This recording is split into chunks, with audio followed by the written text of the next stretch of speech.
வணக்கம் அன்பர்களே, நாம் இன்று திருமங்கலம் உலகநாயகி உடனுரை சாமவேதீஸ்வரர் கோவில் பற்றி காண்போம். திருமங்கலம், லால்குடி வட்டம், திருச்சி மாவட்டம். பித்ருஹத்தி மாத்ருஹத்தி தோஷ நிவர்த்தி தலமாகவும் சாமவேதிகர்களுக்கான தலமாகவும் சிறப்பு பெற்று விளங்குகிறது. திருமங்கலத்தில் அமைந்துள்ள இந்த கோவில் சுந்தரமூர்த்தி சுவாமிகள், நம்பியாண்டார் சுவாமிகள், சேக்கிழார் பெருமான் ஆகியோரால் பாடல் பெற்ற திருத்தலம். மூர்த்தி, தலம், தீர்த்தன் ஆகிய மூன்றினாலும் சிறப்பு பெற்றது. திருமகள் வந்து சுவாமியை வழிபட்டதால் திருமங்கலம் என ஆயிற்று. பரசுராமர் தனது தாயை கொன்ற ஏற்பட்ட மாத்ருஹத்தி தோஷம் நீங்கவும், சண்டிகேஸ்வரர் தனது தந்தையை கொன்றதால் ஏற்பட்ட பித்ருஹத்தி தோஷம் நீங்கவும் இந்த கோவிலில் இறைவனை வழிபட்டு தோஷ நிவர்த்தி பெற்றிருக்கின்றன. தவிர 63 நாயன்மார்களில் ஒருவரான ஆனாய நாயனார் அவதரித்து முக்தியடைந்த திருத்தலம் இங்குதான்.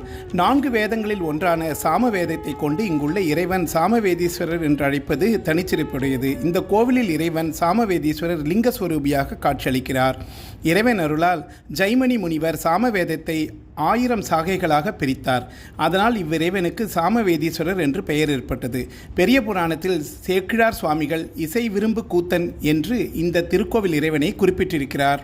கோவில் தீர்த்தம் பரசுராம தீர்த்தம். இவ்வூர் பரசுராமேஸ்வரம் என்றும் அழைக்கப்படுகிறது. 7 ஜென்மங்களாக தோஷங்கள் நீங்க சுவாமி அம்மனுக்கு நெய் தீபம் மற்றும் வலம் வந்து சென்றால் தோஷங்கள் நிவர்த்தியாகும். காசிக்கு சென்று வழிபட்டால் பலன் இங்கு கிடைக்கும்.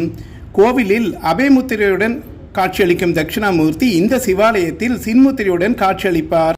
இங்கு வந்து வணங்கி செல்லும் பக்தர்களுக்கு சகல தோஷங்களும் நீங்க பெற்று குழந்தைகளுக்கு கல்வி செல்வமும், குழந்தை இல்லாதவர்களுக்கு குழந்தை பாக்கியமும் கிடைக்கும் என்பது ஐதீகம். இங்குள்ள விஷ்ணு துர்க்கை மகிஷ வாகனமின்றி சிம்ம வாகனத்தில் இருக்கிறாள். நன்றி, வணக்கம். மீண்டும் சந்திப்போம்.